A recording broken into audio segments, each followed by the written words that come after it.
Okay friends, so this is a look in the dark, chapter 8, and this is part 4.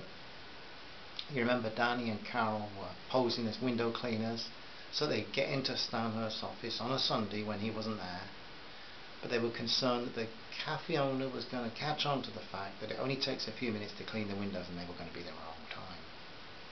So Carol had a suggestion. How about I go round to the cafe and ask for a bucket of clean water and also order a meal? Then if I ask if we can have it in the van, it'll be no surprise that we're here for a while. Danny looked at those bright green intelligent eyes and handed her a £20 note. Spend it all and the proprietor will not be looking for problems. As Carol walked past the two boys who were now playing football, she met the old man with the dog returning homeward with a paper and a bar of chocolate. She gave him a smile, and as she moved out of earshot, he spoke barely audibly to the dog. Well, Toby, the children might not bother with Sunday school much these days, but the girls are still just as pretty as they were in 1938. Appearing in the Major's office, Carol pushed open the cafe door.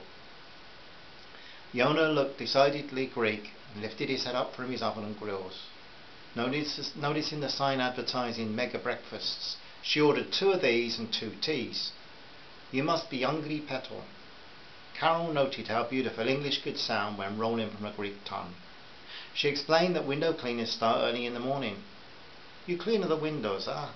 Where? Carol explained and asked if when the breakfast was ready he could bring it to the back door. Taking a bucket and filling it with water, he said that she could go out by the back door herself. Opening the back door after Carol followed him through a very clean kitchen, the Greek asked, "Do you know us, Major?" "Not really, we were just asked to clean his windows." "We were to do them today. What's he like?" "A pig is what he is. I would love her to smash all his windows. Your breakfast, I bring it in 5 minutes. With that he closed the door behind him as he returned to his work. Did you hear that, Dan? The Major's not well loved by his neighbours, it seems. Danny nodded his head. Yeah, I heard. I wonder why he feels like that. They decided to wait until Aristotle, as Carol nicknamed him affectionately, brought the food out as if they were going to eat first.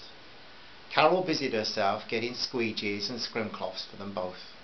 Danny just took in the scene. The back door of the cafe flew open and the Greek owner appeared with a very large smile, carrying 2 very large portions of all that belongs in a mega breakfast.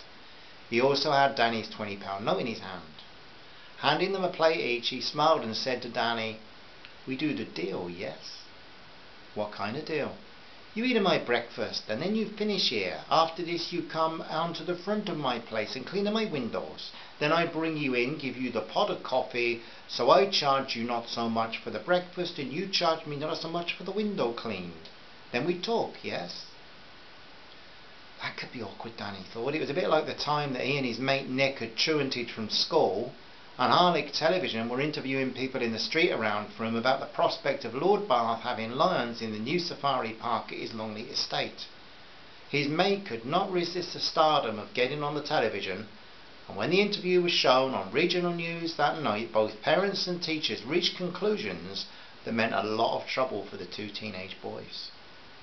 He didn't want to get into any conversations with anyone. He wanted to get the job done and leave fast, well, as fast as a worn-out old van would allow them to go.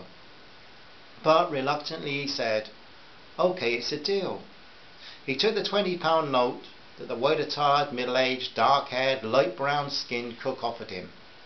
As the 2 men shook hands, Danny looked into the dark, sincere eyes and the very warm smile, and somehow he felt that his worries about talking with him were probably unnecessary. "I will bring you the teas." Danny and Carol started to eat the splendid breakfast, and as they sat at the back of the van, Carol asked why Aristotle had not just said to swap the breakfast for the window clean. Danny couldn't see the difference, and as the man returned with 2 steaming hot mugs of tea, Carol muttered something about it being the Brits and the Greeks the joke should be about, not the Irish. As soon as the cafe door was shut again, the breakfast was thrown in a bucket and hidden in the back of the van. That way it would fool the Greek about when Danny started cleaning the windows. Nearly as quickly as he cautiously climbed the ladder, he had the window catch open with his penknife, Slipping the folded knife back in his pocket, he was nearly as surprised as Carol at the ease with which he slipped the catch back. Carol looked round anxiously as she listened to the window sliding up noisily. "Right, Carol, I'm going in." "What about me?" "You stay there in case Aristotle comes out again." "What do I say if he does?" "You'll think of something." Carol decided that if things were going to look anything like normal, she had better climb the ladder and attempt to clean the window. As she soaped the window, she could not see Danny, but he returned to the room, and as she drew the blade across the upper pane of glass, she could see her husband at the file cabinet. He opened the top 3 drawers in turn. The first one contained a jumble of receipts. The second and third were full of suspended files. There were markers showing countries, all in alphabetical order. On each file was a name. Danny lifted a few out, being careful not to alter the order. They were from the section marked Australia. The top file was labelled Jack Dow. As Danny opened it, he could see a lot of writing in a system of columns, and there were figures too, but nothing made any sense. It was all apparently in some kind of code.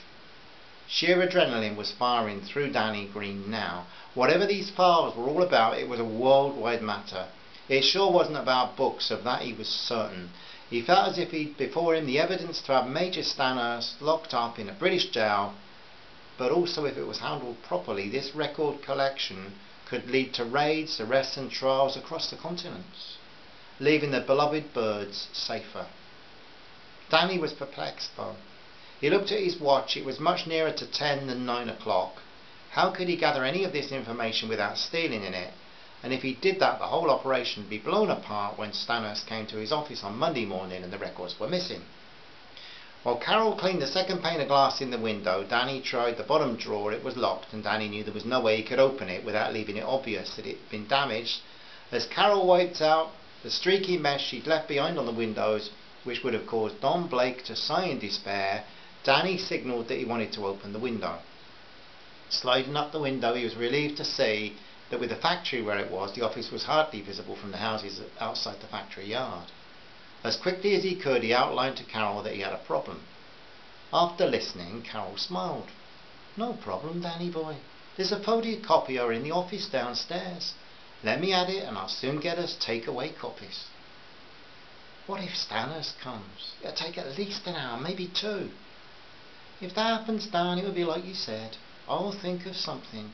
You know that I'll do it faster than you. I'm much more used to photocopiers. Come on, Dan."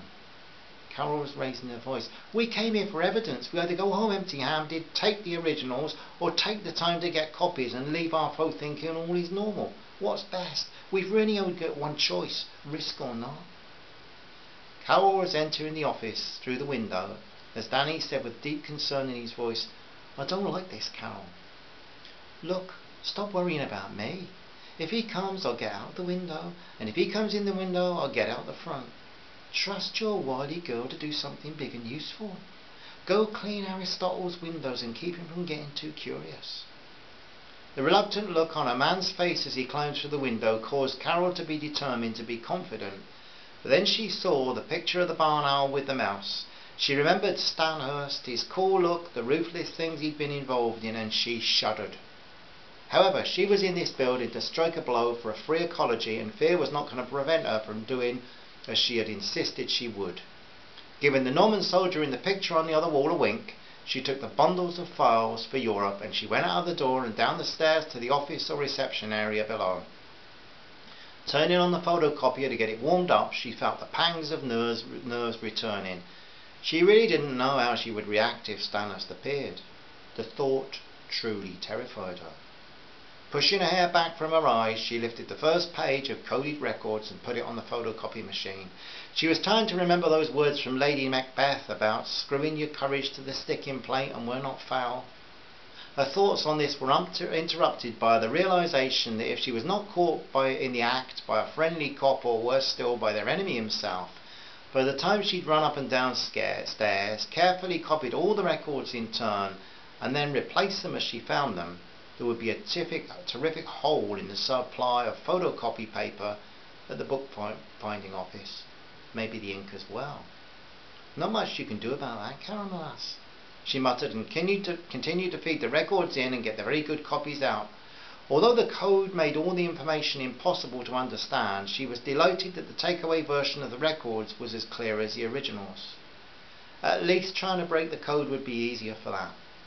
Danny, in the meantime, had walked around the corner with steps and a bucket and was attempting to clean the windows of the Greek's cafe, but his mind was not on the job, and he knew it was insane leaving Carol in the office.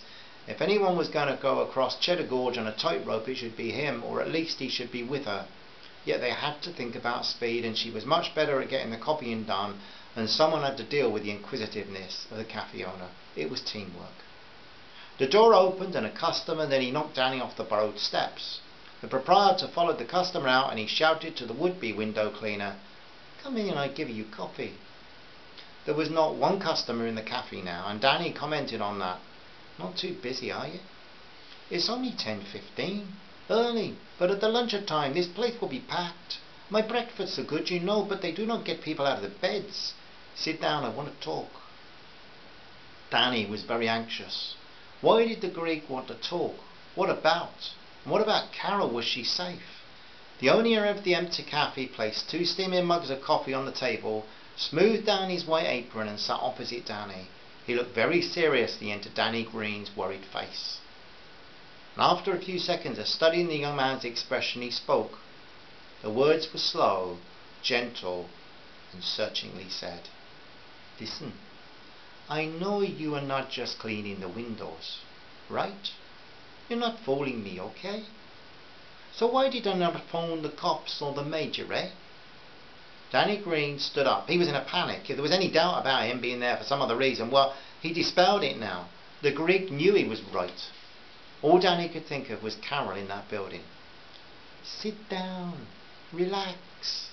Your girlfriend, okay, your wife, she's safe. Stanhursts never come here on a Sunday, and I overhear him arranging to make a visit today to a man who comes to his office. They talk in car park. Hampshire, he goes, far away. Stanhursts was to be there 10:30 Sunday morning. See, I help you already." Danny sat back down. "I don't understand what you think. I think you are not friends to Stanhurst. So what you up to, eh? I don't want to talk about it." So, the Greek, who they've nicknamed Aristotle, is he going to be a friend? Is he going to be a foe? What do you think? All will be revealed. Thanks for listening, my friends, and hope you're continuing to enjoy the story. And I hope my Greek accent doesn't put you off too much. I know it's dreadful, but it's nice to share with you. Hope you're all well. Bye bye, my friends. Bye bye.